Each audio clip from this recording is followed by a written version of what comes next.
Valentine's Day is next week, and I'm sure you're searching the internet for a recipe to make for that special someone, and I'm here to sort you out. So for today's recipe, I'll be sharing with you guys my Valentine's themed or inspired donuts, which are filled with a delicious blueberry filling. So we're gonna start by making our base donut dough. So we're gonna combine some warm milk, make sure it's nice and warm, some sugar, some yeast, and then give that a really good mix, and then set that aside in a warm place. I suggest like a microwave which is nice and toasty so that it doesn't like become cold, and let that get nice and frothy. In the meantime, we can start to combine all of our other ingredients, and in this case we can start by combining some all-purpose flour and some sugar and give that a really good mix. Make sure you're using a large bowl so that you have enough space to knead. Create a well in the center and then add in your frothy milk mixture.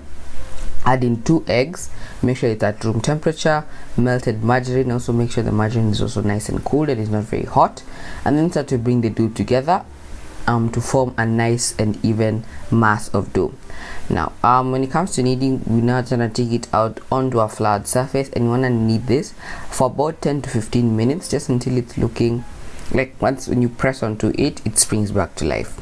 Now while you keep kneading it for a fairly long time, eventually you're going to notice that it's gonna start sticking to your counter, and I do not suggest you add any flour at this point, but I suggest you use a slap and fold method. So you lift the dough, slap it down and fold it over. But if you really struggle with this method, just add a bit of flour and eventually it will come together to form a nice and smooth ball. So just to test if you're done, just press onto it lightly, and if it springs back to life all the way, just know it's perfect and it's ready to be proofed. You can add it to a large bowl with some vegetable oil and cover, and you can either pop this in the fridge overnight and make them for breakfast the following day, which would be like nice and that's what a surprise, or you could leave them at room temperature for about like 40 minutes. So while that's rising, we now want to make like the blueberry compote, which we're going to use to make the blueberry cream. So to some fresh blueberries which are washed, we're going to add in some lemon zest, some sugar, along with some lemon juice and some water to help it fully break down.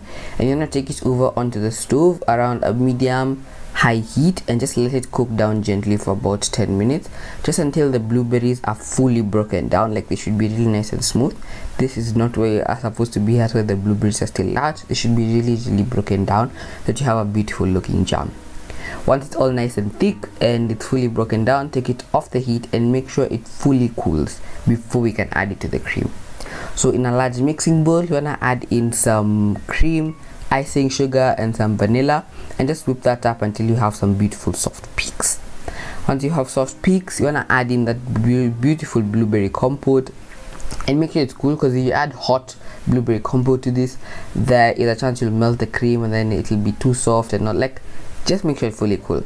So give it a really good mix, and you want to make sure our filling is still at soft peaks and do not take it to stiff peaks at all. So once nice and whipped up, set that aside in the fridge while we work on the donuts. So once your dough is risen, you want to take it out onto a flat surface and then just gently just degas it completely, just until obviously you've gotten all the gas out. And you want to roll this out, and since we're going to be filling these, I suggest you roll it out fairly thick and not too thin, so that when they go inside the oil they have a cavity, or like they rise up beautifully and there's a cavity inside, so that you can stuff that with the cream we're going to make later. Now when it comes to chopping these up, you could chop these up with absolutely anything you have. If you have a donut cutter, well and good. If you're like me and you don't own a donut cutter, just get a large glass or plastic cup, just something that has a sharp rim or a sharp edge, and then just cut out your donut shapes. Just do that on all the dough, and you can re-roll this dough, but only re-roll it once you cut out the original ones, bring it together, re-roll it once, and then let it sit for 5 minutes and then re-roll again. This recipe will give you about 12, 13 or 14 donuts depending on how many times you choose to re-roll. Cover them and let them rise for another half an hour.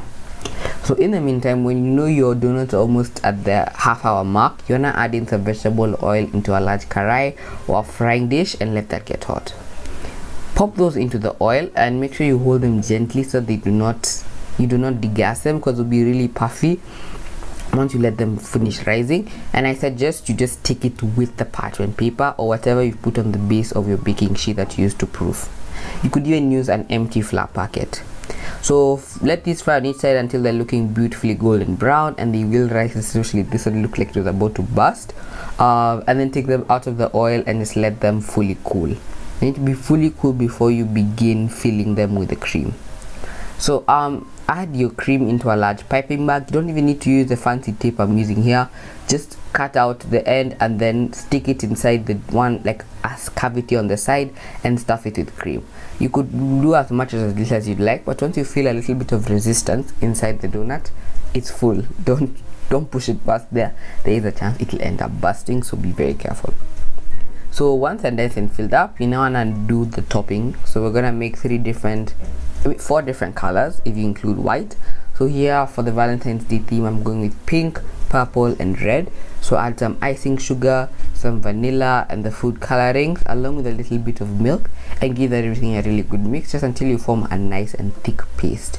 Make sure it doesn't become too loose. It should be really nice and thick like this, so that they stick nicely on the donuts. Then we're gonna make the white frosting, obviously icing sugar, vanilla, and milk, and you wanna create a ripple effect. So pour over some bit of those colored icings over the top, and then dip your donuts inside, twist, and then clean up the edges, and literally that's it. I really hope you guys give this recipe a try, and if you do, please tag me over on Instagram. I'd love to see your beautiful creations. So once these are done, just want to top them off with some Valentine's Day themed sprinkles. If you end up missing them in the supermarket, it's fine, you don't exactly need them, but I will leave a link in the description box below as to where I got mine. So thank you guys so much for watching, and if you'd like to see the inside of these, they're beautifully stuffed with that delicious cream, and I'm hoping and praying you give this recipe a try, because I'm sure for the special someone you'll make this recipe for, I'm sure they'll enjoy it. Thank you guys so much for watching, and I'll see you next week for yet another amazing recipe. Make sure you like, subscribe, and meet you here next Monday.